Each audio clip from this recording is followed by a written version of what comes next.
பர்பெச்சுவல் motion இல்லை free energy பற்றி சொல்லியிருந்தேன். ஸோ இந்த டயக்ராம் ஒரு தடவை சொல்லிடுறேன் அகெயின். லைக் இப்போ ஒரு டேங்க்கில் தண்ணி இருக்குது அப்படின்னும் போது அந்த டேங்க்களோட பைப் மாடல் வந்து பெர்னோலிஸ் ஈக்குவேஷன் மெத்தடில் போட்டிருக்கோம். ஸோ பெர்னோலிஸ் ஈக்குவேஷன் பிரின்சிபல் அந்த பைப் செட் பண்ணும்போது பைப் ஆட்டோமேட்டிக்காக மெலிசாக்கும். ஓகேங்களா? இப்போ உங்கள் வீட்டில் வந்து ஒரு டேப்பு திறந்தா தண்ணி ஃபோர்ஸாக வருது, அதுக்கு காரணம் வந்து பெர்னோலிஸ் ஈக்குவேஷன் அப்ளை பண்ணுறது தான். அண்டு டேங்க் வந்து மேலே இருக்கும். ஸோ மேலே டேங்க் இருக்கும்போது அந்த ப்ரெஷர் வந்து இன்க்ரீஸ் ஆகிறதுக்கு ஆட்டோமேட்டிக்காக இன்க்ரீஸ் ஆகும் எப்போ பைப் வந்து மெலிசாக்கும் போது. அதுதான் பெர்னோலிஸ் ஈக்குவேஷன். ஸோ குழா திறந்த உடனே தண்ணி வந்து ஃபோர்ஸாக விழுறது அண்டு அது வந்து அந்த ப்ரெஷர் வந்து பார்த்திங்கன்னா இந்த பெர்னோலிஸ் ஈக்குவேஷன் மாடலில் தான் இருக்குது. அதனால் சரியா? ஸோ அது இங்கே அப்ளை பண்ணுறோம். Tank with Bernoulli's equation model apply பண்ணதும் ஃபேன் இங்கே வச்சுருக்கோம். ஒரு ஃபேனில் என்னாகும், இந்த தண்ணி படும்போது இந்த ஃபேன் ஆட்டோமேட்டிக்காக சுற்றும், இருக்கிற தண்ணி இந்த பக்கெட்டுக்குள்ளேயே இருந்துடும். அண்ட் அது வந்து திருப்பி இந்த பக்கெட்டுக்குள்ளே செட் பண்ணியிருக்கோம். இப்போ இது என்னாகும், இந்த தண்ணி வந்து இப்போ இந்த ஃபேன் வந்து சொல்கிறேன், இந்த ஃபேன் சுற்றிட்டு இருக்கும்போது இங்கே ஒரு செயின் மாதிரி ஒரு கனெக்ஷன் கொடுத்துருக்கோம். மேலே ஒரு வீல் இது. ஓகேங்களா? அந்த வீல் வந்து சுற்றும். இந்த வீல் சுற்றும் போது கீழே இருக்கிற வீலும் செயினோட சுற்றும். இப்போ என்னாகும், இந்த வீல் சுற்றும் போது இங்கே காலி சிலிண்டரை அட்டாச் பண்ணி வச்சுருக்கோம். இப்போ இதெல்லாம் கீழே போயிட்டு மேலே வரும்போது நிறைஞ்சு வரப்போ இந்த இடத்துல வரும்போது இங்கே தண்ணி கீழே விழும். கீழே விழும்போது ஒரு சப்போர்ட்டர் மாதிரி கனெக்ட் பண்ணியிருக்கோம். அப்போ அந்த தண்ணி எல்லாமே அதுக்குள்ளே போகிற மாதிரி. இப்போ அந்த தண்ணியை வந்து திருப்பி இந்த டேங்க்குள்ளே போடுறோம். இப்போ என்னாகும், இந்த டேங்க் ஃபில்லாக இருக்கும் போது இந்த ப்ரெஷருக்கு வந்து எப்போவுமே ஃபேன் சுற்றிக்கிட்டு இருக்கும். இப்போ இது என்ன ஆயிடுச்சுன்னா, இது எப்போவுமே நிற்காமல் சுற்றிக்கிட்டே தான் இருக்கும். இத்தனை பக்கெட்ஸ் உங்களுக்கு தூக்குமான்ற டவுட் அப்படி வந்ததுன்னா கூட ஏகப்பட்ட வேறு மாடல்ஸ் வந்து சொல்லியிருக்கேன். இப்போ உங்களுக்கு இது சிம்பிளாக இங்கே ஒரு ஃபர்ஸ்ட் டவுட்டே வந்திருக்கு. அதை கிளியர் பண்ணணுன்னா, இந்த ஃபேன் வந்து சுற்றுறது உறுதி. ஓகேயா? இப்போ இந்த ஃபேன் சுற்றும் போது நீங்கள் இந்த பக்கெட்டை வந்து ஒரே ஒரு சிலிண்டர் மட்டும் போட்டுக்கோங்க, எம்டி சிலிண்டர்.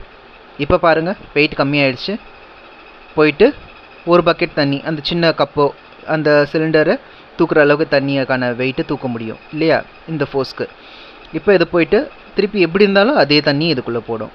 உங்களுக்கு ஒரு பக்கெட் தண்ணி வந்து இழுத்து போட எத்தனை நாள் ஆகும்னு தோணுச்சுன்னா கூட இந்த சிலிண்டரை லென்த் ஆக்கிட்டிங்கன்னா தண்ணி அதுக்குள்ளே நிறைய இருக்கும்.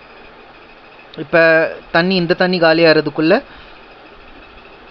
மீதி ஒரு 10% தண்ணி இருக்கிறது இந்த பக்கெட் மூலமாகவே தூக்கி இதில் போட்டு திருப்பி இது ஃபில்லாகியே தான் இருக்கும். ஓகேங்களா? அதுக்கு சொன்னேன். இன்னும் வெரைட்டிஸ் மாடல்ஸ் வந்து நிறைய இருக்குது, கவலைப்பட வேண்டாம்.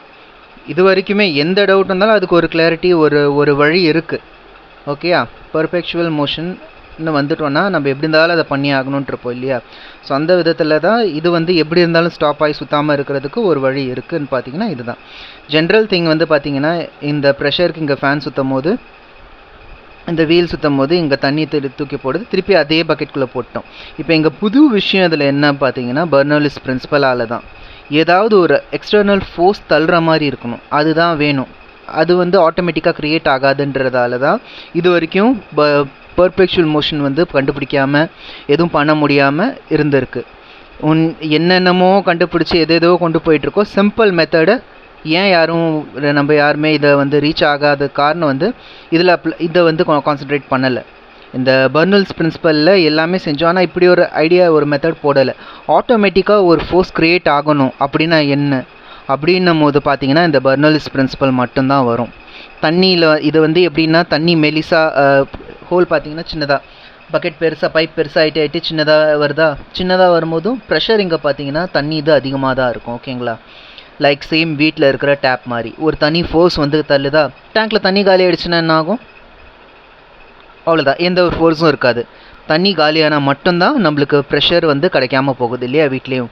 ஸோ அதே மாதிரி அந்த நம்மளுக்கு இருக்கிற டேங்க் எப்படியோ அதே மாதிரி இதுலேயே இருக்கிற டேங்க்கும் அதே தான். இந்த டேங்க் காலியானால் தான் இந்த ப்ராசஸே ஸ்டாப் ஆகும். டேங்க் ஃபில்லாகவே வச்சுக்கணுன்னா அதே தண்ணி திருப்பி அதிலே கொட்டுரும். ஸோ அப்போ இது காலி ஆகாது, பர்பெச்சுவல் மோஷன் ஆகிடுச்சு இதுலேயே. ஓகேங்களா?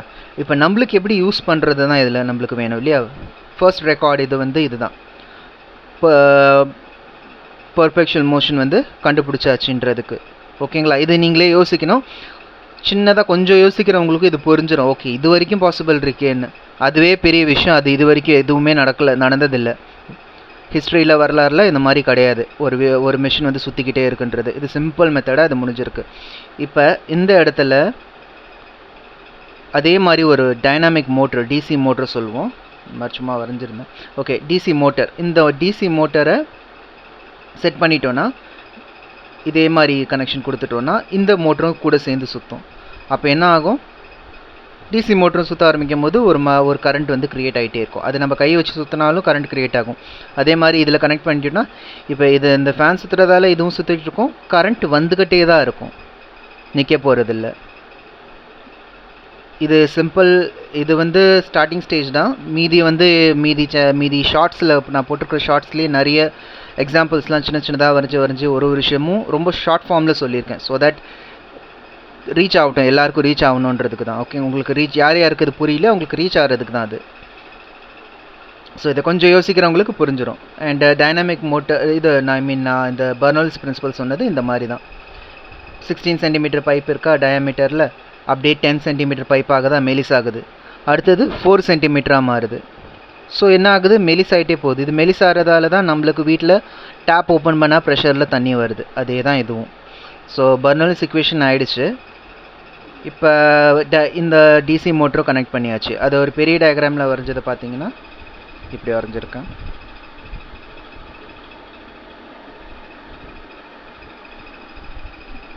இதுதான் அந்த மாடல் சொன்னது ஃபுல்லாக. ஓகேயா? ஸோ டிசி மோட்டர் கனெக்ட் பண்ணியிருப்போம். டேங்க்கில் பார்த்தீங்கன்னா டேங்கோட மாடல் வந்து கம்ப்ளீட்டாக அந்த பெர்னோல்லிஸ் ஈக்குவேஷன் மெத்தடில் தான் இருக்குது. இது இப்படி டேங்க் வந்து ஷேப் வந்து வித்தியாசமாக இப்படி இழுத்துட்டு இருக்கு இல்லையா? அது காரணம் என்னென்னா, நான் சொன்ன மாதிரி லென்த்தை வந்து டேங்க் எவ்வளோ வேணால் இன்க்ரீஸ் பண்ணிக்கலாம். லென்த்தை நம்ம எவ்வளோக்கு இன்க்ரீஸ் பண்ணுறோமோ, விரெத்தை எவ்வளோக்கு இன்க்ரீஸ் பண்ணிகிட்டே போகிறோமோ, அப்போ என்ன ஆகும்? தண்ணி வந்து நிறையவே இருக்கும் இல்லையா? ஸோ தண்ணி நிறைய இருக்கும் போது இந்த பைப்லேருந்து இந்த தண்ணி காலியாகிறதுக்கே ரொம்ப நேரம் எடுக்கும் இல்லையா? இது காலியாகிறதுக்கே நேரம் எடுக்கும். பத்தாததுக்கு இந்த ப்ராசஸில் பண்ணி ஃபேன் சுற்றி அந்த ஃபேனில் மீதி தண்ணி இதில் கீழே இருந்து அந்த தண்ணி வந்து இதுக்குள்ளே போய் விழுந்து இந்த ப்ரெஷரில் இந்த கப்பெல்லாம் போய் தண்ணி ஃபில் ஆகிட்டு அப்புறம் மேலே வரும்போது மறுபடியும் அதே இதுக்குள்ளே போய் தண்ணி விழுது இல்லையா? ஸோ விழும்போது திருப்பி டேங்க் ஃபுல்லாகும். அப்படி டேங்க் வந்து நிறைஞ்சே இருக்கும். கமெண்ட்டில் ஒருத்தர் கேட்டிருந்தாங்க, லைக் இதுக்கு ஆர்பிஎம் வந்து கிடைக்குமா மோட்டர் சுற்றுறதுக்கு? அதுக்கெல்லாம் நான் கியர்ஸ் மாடல்லாம் நிறைய சொல்லியிருக்கேன். பென்சில் மாதிரி அதில் நான் இப்போ எப்படி ஒரு டயக்ராம் காமிச்சேன் சின்னதாக, அதை வரைஞ்சி வச்சு நான் நிறைய சொல்லிட்டேன். ஸோ அதில் கியர் இதை உங்களுக்கு சொல்கிறேன்னா, இப்போ கியர் மாட்டிக்கலாம். பெரிய கியர், சின்ன கியர்ஸ் போட்டிங்கன்னா ஆட்டோமேட்டிக்காக என்னாகும்? இந்த ஆர்பிஎம் வந்து ஸ்பீட் இன்க்ரீஸ் ஆகிடும். இங்கேயும் நிறைய சொல்லியிருந்தேன். நீங்கள் ஒரு வீடியோ என்னோடய மீதி ஷார்ட்ஸ் பார்த்தீங்கன்னா அதில் கம்ப்ளீட் டீட்டெயில்ஸ் இருக்குது. ஸ்பீட் ஏற்றுறதுக்கு என்ன பண்ணுறது, அண்டு இதில் மல்டிபிள் பைப்ஸ் வந்து செட் பண்ணால் எப்படி இன்னும் ஃபோர்ஸ் கொடுக்கும், அது சொல்லியிருக்கேன். எல்லாமே சொன்னது தான், சரிங்களா? இது வந்து இந்த மாடல். ஸோ இப்போ இது உங்கள்கிட்ட சொல்கிறதுக்கு இப்போ என்ன யூஸ்ன்னு பார்த்தீங்கன்னா, ஏகப்பட்ட விஷயங்கள் வந்து பண்ணலாம். ஒன்ஸ் உங்களுக்கு எனர்ஜி வந்து கம்ப்ளீட்டாக ஒரு நான்ஸ்டாப்பாக உங்களுக்கு ஒரு எனர்ஜி கிடைக்கிதுன்னும் போது உங்களுக்கு நிறைய யூஸ் ஆகும். இது வரைக்கும் நீங்கள் பண்ணிட்டீங்கனாலே ஒரு பெரிய விஷயந்தான், சரியா? இது ஃபஸ்ட்டு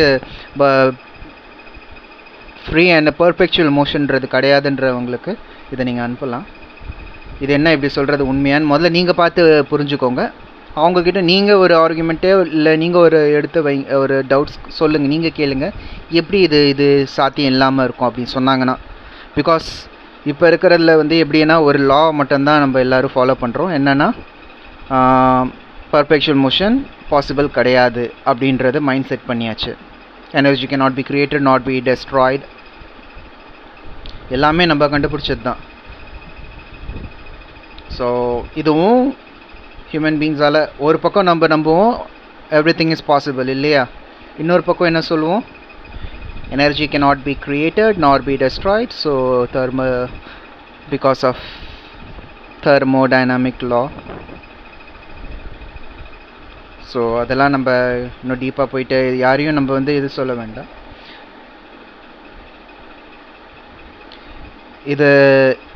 இதால் என்ன யூஸ் அந்த அடுத்த வீடியோவில் சொல்கிறேன். இது வரைக்கும் போதும். இது வரைக்குமே இருக்குன்றது முதல்ல ஆராய்ஞ்சு அது எப்படி பாசிபிள்னு தோணணும் உங்களுக்கு. சரி, நல்லா பார்த்தீங்கன்னா பாசிபிள் தான். சரி, என்ன நம்மளுக்கு என்ன யூஸ், எல்லாருக்கும் எடுத்தால் நம்மளுக்கு என்ன யூஸ்ன்றது தான் முதல்ல வரும். ஸோ ஃபர்ஸ்ட் இது ஒரு நாலேஜ். இந்த நாலேஜ் தெரிஞ்சிச்சுன்னா ஒரு விஷயம் நம்மளுக்கு உங்களுக்கு தெரிய வர்றது என்னென்னா, ஓகே, ஒரு ஃபோர்ஸ் இருக்குது, கம்ப்ளீட்டாக நம்மளுக்கு கரண்ட் கொடுத்துட்ருக்கிறதுக்கான வழி இருக்குதுன்னு தெரிஞ்சிருச்சா. இப்போ கம்ப்ளீட்டாக ஒரு கரண்ட் வந்துக்கிட்டே இருக்குன்னும் போது நீங்கள் என்ன பண்ணலான்னா, ஃபர்ஸ்ட் எடுத்தோடனே தண்ணி ஒரு லைக் சால்ட் வாட்டரை கன்வெர்ட் பண்ணணும், ட்ரிங்கிங் வாட்டரை கன்வெர்ட் பண்ணணும்னா இதை யூஸ் பண்ணலாம். அண்ட் உங்களுக்கு கரண்ட் வேணும்னா இதை யூஸ் பண்ணலாம். அண்ட் உங்களுக்கு ஃபர்ஸ்ட்டு தண்ணி நிறைய உருவாக்குறதால ஒரு காடு உருவாக்கலாம். நல்ல தண்ணி இருந்தால் காடு உருவாக்கலாம். தண்ணி கொடுத்தோன்னா காடு வளரும். காடு வளர்ந்தால் அதில் சாப்பாடு நிறைய விளையும்.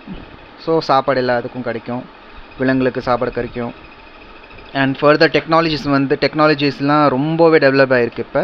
ஸோ இதுக்கு மேலே கண்டுபிடிக்கிறதுக்குன்ட்டு பார்த்தீங்கன்னா ரொம்ப எதுவும் பெருசாக இதுக்கு மேலே இருக்கா அப்படின்ற மாதிரி தான் தோணும் நம்மளுக்கு. அவ்வளோவும் கண்டுபிடிச்சாச்சு சயின்ஸில். பட் என்னென்னா ஒரு எனர்ஜி இல்லாமல் இருந்தது. பிகாஸ் ஆஃப் எனர்ஜி அதாவது எனர்ஜியோட ஸ்கேர்சிட்டி இருக்கிறதால, அதாவது குறை ஒரு கம்ப்ளீட் ஃபோர்ஸ் நம்மளுக்கு வந்து எதுவுமே லிமிட்டட் தான். எல்லாமே அன்லிமிட்டடாக எதுவுமே இல்லை இல்லையா? ஏதாவது இருக்கா? எதுவுமே இல்லை. அன்லிமிட்டடுன்றது உலகத்தில் எதுவுமே இல்லை. எல்லாமே லிமிட்டாக இருக்கிறதால தான் நம்ம எல்லாத்துக்கும் அடிச்சுக்கிட்டோம். இப்போது ஒரு அன்லிமிட்டடான விஷயம் கிடச்சிருக்கு. பார்த்தீங்கன்னா ஒரு எனர்ஜி க்ரியேட் ஆகிருக்கு, அன்லிமிட்டட். இப்போ இந்த அன்லிமிட்டட் எனர்ஜியை எப்படி யூஸ் பண்ணுற மாதிரி தான். இப்போ ஒரு கத்தி வந்து நம்மளுக்கு முன்னாடி கிடச்சிருந்தது. அந்த கத்தியை வச்சு இன்றைக்கி உலகமே செதுக்கி ஒரு தனிப்பட்ட உலகத்தையே உருவாக்கிட்டோம். கத்தி கூட என்ன, ஒரு பாறையோ கல்லோ விழுந்து அது ஒரு ஷார்ப் மெட்டீரியலாக மாறுறதை பார்த்து சரி கட்டிங்க்கு யூஸ் ஆச்சு. அதை கரெக்டான யூஸில் நம்ம பண்ணதால தான் இன்றைக்கி இவ்வளோ தூரம் யூஸ் பண்ணியிருக்கோம். ஸோ அது ஒரு ஷார்ப், எனிதிங் ஷார்ப். இப்போ வந்து நம்ம ஜென்ரேஷன் இப்போ இனிமேல் காலம் போகிறது என்னென்னா மூளை ஷார்ப் ஆகிறதுல தான் இருக்குது இல்லையா? ஸோ மனுஷனுக்கு பார்த்திங்கன்னா மூளை எவ்வளோ ஷார்ப்பாக வச்சுக்கிறாங்களோ அந்த மாதிரி அதில் தான் க்ரோத் இருக்குன்னும் போது ஸோ யூஸ் ஆகும். இப்போ அதே மாதிரி தான் இது இன்னும் எவ்வளோ ஷார்ப்பாக நீங்கள் யோசிக்கிறீங்க, டேலண்டடாக இருக்கீங்கன்றது இதில் தான் நீங்கள் வந்து இன்வெஸ்ட் பண்ணணும். சம்திங் நீங்கள் வந்து எல்லாருக்குமே யூஸ் ஆகணும், எனக்கு ஃபுல்லாகவே யூஸ் ஆகணும், பிரயோஜனமாக மட்டுமே இருக்கணும்னு பார்த்தீங்கன்னா இது ஒன்று தான். ஏன்னாக்கா எதுவுமே பார்த்தீங்கன்னா எல்லாமே லிமிட்டடாக தான் இருக்குது. எதுவுமே அன்லிமிட்டட் கிடையாது.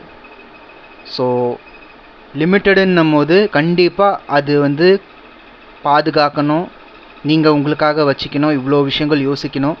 அப்புறம் மிச்சம் போகாமல் அடுத்தவங்களுக்கு கொடுக்கறதுக்கு யோசிப்போம் இல்லையா? பிகாஸ் ஸ்கேர்சிட்டி இருக்கிறதால. ஸோ சம்திங் அன்லிமிட்டடுன்னும் போது ஸ்கேர்சிட்டி கிடையாது, எல்லாமே அதிகமாக இருக்குது. இவ்வளோ கரண்ட் இருக்கும் போது நீங்கள் அவ்வளோ தண்ணி உருவாக்கலாம். அவ்வளோ தண்ணி உருவாக்கும் போது நீங்கள் காடுக்கு தண்ணி ஊற்றலாம். காட்டில் தண்ணி ஊற்றும் போது என்ன ஆகும்? ஆட்டோமேட்டிக்காக ஃபாரஸ்ட் நல்லா க்ரோ ஆகும், அனிமல்ஸ் வரும், காற்று நல்லா இருக்கும். நீங்கள் சுவாசிக்கிறது இருக்கிற இடத்துல நீங்கள் சுவாசிக்கும் போது நிம்மதியாக வாழலாம், ஏன்னா நோய் வராது. நல்லா காற்று இருக்கிறதாலே ஒரு எதிர்ப்பு சக்தி தான். அடுத்தது அப்படியே போக ஃபுட்டெல்லாம் நல்லா கல்டிவேட் பண்ணலாம் இல்லையா? அக்ரிகல்ச்சர் நல்லபடியாக க்ரோத் ஆகும். அடுத்தது உங்களுக்கு நல்ல ஒரு என்ன சொல்கிறது, இப்போ ஃபர்ஸ்ட் நம்ம ஸ்டார்டிங் ஸ்டேஜை ரொம்ப போகிற தேவையில்ல, முதல்ல இது பார்ப்போம்.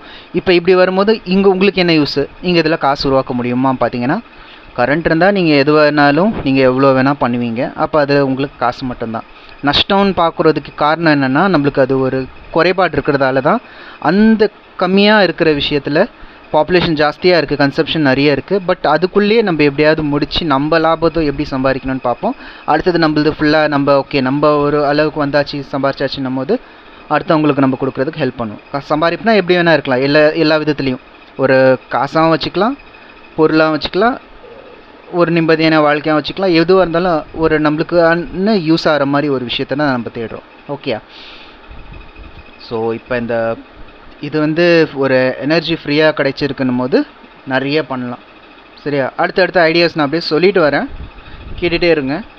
அண்டு சப்ஸ்கிரைப் பண்ணிங்கன்னா உங்களுக்கு அடுத்த வீடியோஸ் வரும். ஏதாவது ஒரு பிரயோஜனமான விஷயம் நீங்கள் அப்படி பண்ணணும் அப்படின்னு நினச்சிங்கன்னா இது ஒன்று தான். உங்களுக்கு வந்து அன்லிமிட்டடாக இருக்கிறது தான் இது ஒன்று தான்.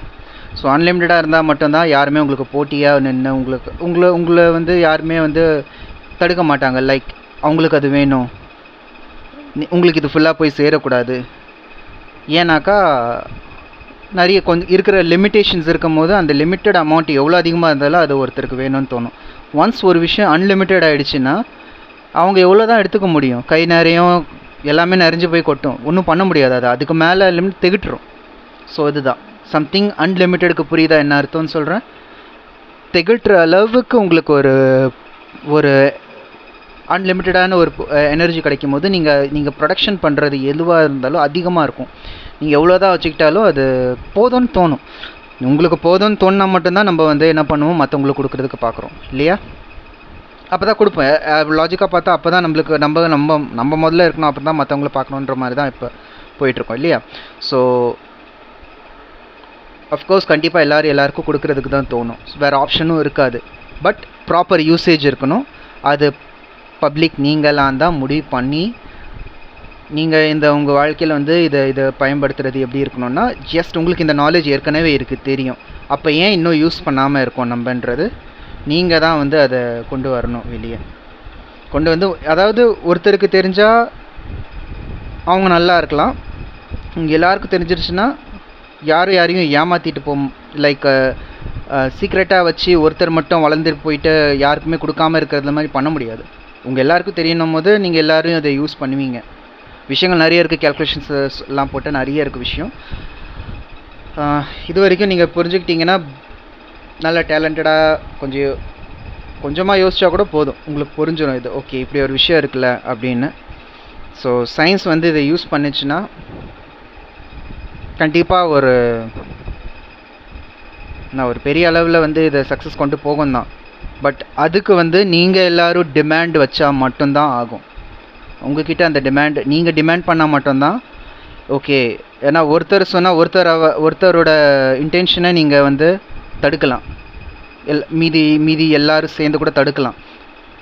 ஆனால் எல்லாரோட இன்டென்ஷன் அதுதான் போது ஒருத்தரால் வந்து எல்லாரையும் தடுக்க முடியாது. என்ன இன்டென்ஷன் சொன்னால் எல்லோரும் நல்லா இருக்கிறதுக்கு ஒரு வழி கிடச்சிருக்கு, அந்த இன்டென்ஷனை தான் நான் சொல்கிறேன், வேறு எதுவும் இல்லை சரியா? ஸோ இதுக்கு மேலே நம்ம வந்து எதுக்கும் அடிச்சுக்கிட்டு லைக் இவ்வளோ தான் இருக்குது, இதுக்குள்ளே நம்மளுக்கு கிடைக்கணுன்ற ஒரு தாட் வராமல் இருக்கிறதுக்கு இது அன்லிமிட்டடாக எல்லாமே நம்மளுக்கு வேணும் கிடைச்சா மட்டும்தான் நடக்கும். அப்போ இந்த எனர்ஜி அன்லிமிட்டடாக இருந்தால் நம்மளுக்கு வந்து வழிகள் இருக்குது. கரெக்டான ப்ரொசீஜரில் அந்த எனர்ஜியை வந்து யூஸ் பண்ணோன்னா நம்ம ஒன்றா ப்ரொடக்ஷன் அதிகமாக பண்ணலாம். புரியுதுங்களா? அதுதான் சொல்கிறேன். எல்லாமே இப்போ ப்ரொடியூஸ் பண்ணுறதுக்கான மிஷின்ஸ் எல்லாமே இருக்குது. பட் அதை வந்து யூஸ் பண்ணுறதுக்கு எனர்ஜி வந்து அவ்வளோ வேணும். அந்த எனர்ஜி வேணும்னா நிறைய குட் மெட்டீரியல்ஸ் ஆஃப் த வேர்ல்டை வந்து நம்ம டெஸ்ட்ராய் பண்ணி தான் அதை அடைய முடியுது இல்லையா? நம்ம ஏதாவது இப்போ சன்லைட்லேருந்து நம்ம எனர்ஜி எடுத்துகிட்டு பண்ணுறதெல்லாம் அப்படி யூஸ் பண்ணுற மாதிரியும் இருக்குது இல்லையா? ஸோ அந்த மாதிரி பண்ணாலும் அந்த சன் இருக்கும் போது தான் நம்ம யூஸ் பண்ண முடியுது. சீசன் மார்ச்னா யூஸ் பண்ண முடியாதுன்ற ஒரு ட்ராபேக் வருது. உங்ககிட்ட சொல்கிறதுக்கு எக்ஸ்கியூஸ் நிறையவே இருக்குது. ஸோ இதை நீங்கள் இதை நீங்கள் வந்து உங்களுக்கு ரொம்ப கை வந்த கலை மாதிரி நீங்கள் ஆக்கிட்டீங்க, உங்கள் லைஃப்பில் அடாப்ட் பண்ணிட்டீங்க அப்படின்னும் போது நீங்கள் வந்து எதுக்காக இருந்தாலும் நீங்கள் டக்குன்னு நீங்கள் கேட்பீங்கல்ல, ஏன் வந்து இப்படி ஒரு வழி இருக்கே, அப்புறம் ஏன் இதை வச்சு நீங்கள் யூஸ் பண்ணலைன்றதை நீங்கள் கேட்கலாம். உங்கள் கோரிக்கை ஏன் ஃபில்ஃபில் ஆகலைன்றதை நீங்கள் வந்து டிமாண்டை வந்து ரிக்வஸ்ட்டாக கூட ரைஸ் பண்ணலாம், டிமாண்டை நீங்கள் பண்ணலாம். இந்த ஒரு வழி ஓகே. இந்த வந்து உலகத்தில் யாருமே வந்து உங்களுக்கு இந்த ஒரு விஷயம் வந்து இப்படி ஒரு விஷயம் இருக்குன்னும் போது உங்களுக்கு எல்லாருக்கும் போய் சேரணும்னு வந்து சொல்லுவாங்களான்றது டவுட்டு தான் ஓகே. ஸோ அதுவும் சுச்சுவேஷனை பொறுத்து இருக்கு. அவங்கக்கிட்ட நல்ல சுச்சுவேஷனில் இருக்காங்க, நல்ல ஒரு இதில் இருக்காங்கன்னும் போது எந்த குறையும் இல்லை, எல்லாமே இருக்குது. வெல்தி, மணி அண்ட் தேவைப்பட்டது உலகத்தில் அவங்களுக்கு கேட்க வேண்டியது எல்லாமே இருக்குன்னும் போது மேபி அவங்க வந்து யோசிக்கலாம் உங்களுக்கு இது மாதிரி சொல்லலாம்னு சொல்லி. பட் அப்படியெல்லாம் எதுவும் இல்லைன்னும் போது அப்படிப்பட்டவங்க யாருமே வந்து உங்களுக்கு இது மாதிரிலாம் விஷயங்கள் சொல்ல மாட்டாங்க. ஸோ ட்ரூ இன்டென்ஷன் வந்து என்னென்னா உங்களுக்கு வந்து இங்கே இருக்கிறவங்க எல்லாரோட லைஃப் வந்து சேஞ்ச் ஆகணும்னா அதுக்கு வந்து நம்ம ஃபுல்லாக பிளான் பண்ணி இறங்கினா தான் முடியும். ஸோ அதுக்கு தான் இந்த இத்தனை யோசனைகள்லாம் யோசித்து தான் இது வந்து நான் சொல்கிறேன். நீங்கள் டீப்பாக இதை யோசிச்சிங்கன்னா கண்டிப்பாக வந்து உங்களுக்கு புரியும். ஓகே, லைக் சொல்கிறது கரெக்ட் தான். இல்லைனா என்ன ஆகும்னா அலைச்சல் இருக்கும். ஒருத்தர் வந்து நல்லா ஈஸியாக ஒருத்தர் ஒரு விஷயம் வந்து அமைஞ்சிருக்கும். மீதி பேருக்கு வந்து பார்த்திங்கன்னா ஸ்ட்ரகிளில் மட்டும்தான் போகும். அண்டு யாருக்கு அமைஞ்சிருக்கோ அவங்களுக்கு இந்த விஷயம் தெரிஞ்சிடும். லைக் நீங்கள் ஸ்ட்ரகிள் பண்ணால் மட்டும்தான் அவங்களால வந்து ஈஸியாக வந்து இருக்க முடியும், நல்லபடியாக இருக்க முடியும் அப்படின்றது. நல்லபடியான அளவு மீறியான காசு அவங்க சம்பாதிக்கிறதும் இருக்கலாம், எப்படி வேணால் நீங்கள் வச்சுக்கலாம். எந்த ஒரு வெல்த்து இல்லை பவர் எனிதிங். ஸோ அது வந்து ஒருத்தங்க கஷ்டப்பட்டால் தான் இன்னொருத்தங்க கிடைக்குன்ற மைண்ட் செட் வந்திருக்கு. அதெல்லாம் மாறணுன்னா ஏற்கனவே நிறைய இருக்கிற, இப்போ லைக் காற்றுக்கு யாருமே சண்டை போடல, சுவாசிக்கிற காற்றுக்கு நம்ம அடிச்சுக்கல, எல்லாருக்கும் இருக்குது காற்று. அதே மாதிரி கடல் தண்ணிக்கும் யாருமே வந்து அடிச்சிக்க மாட்டோம். லைக் கடல் தண்ணி வந்து இந்த நாட்டுக்கு இவங்களுக்கு தான் யூஸ் பண்ணணும்னு சொல்லி அது நிறைய இருக்குன்ற மாதிரி தான். பட் அதுவும் ஒரு லிமிட்டேஷன் தான். பட் இது ஒரு எனர்ஜி மட்டும்தான் அன்லிமிட்டடாக இருக்குது. இப்போ இந்த எனர்ஜியை வந்து கரெக்டாக யூசேஜ் பண்ணோன்னா எல்லாமே அன்லிமிட்டட் ஆக்கலாம். அன்லிமிட்டட் ஆக்குறதுனா அப்படியே நம்மளுக்கு நஷ்டமாக இருக்காது, அது நம்மளுக்கு யூஸாக தான் போகும். ஸோ எல்லாத்தையுமே எதுவுமே பாசிட்டிவாக எடுத்துகிட்டு தான் போகணும். கத்தியை வச்சு நம்ம ஹார்ம்ஃபுல்லான விஷயங்களும் கத்தியில் தான் நடக்கும். அண்டு மொத்த உலகமே செதுக்கப்பட்டு உருவானதும் அந்த கத்தினா என்ன, ஒரு ஷார்ப்பான ஒரு இதை சொல்கிறேன் நான், ஃபோர்ஸ் இல்லையா, ஒரு ஷார்ப்பான ஃபார்முலா மெத்தட். அதான் கத்தின்றது ஒரு ஷார்ப்பான மெட்டீரியல் வச்சு தான் எல்லாமே நம்ம செதுக்கி தான் நல்லபடியாக யூஸ் பண்ணியிருக்கோம்.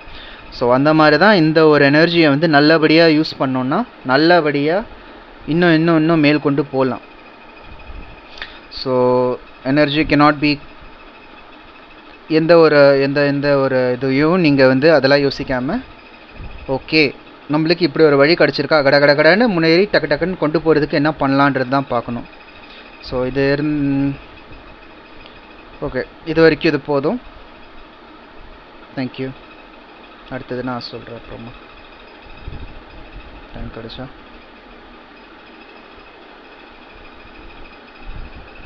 பாருங்கள். தேங்க்யூ.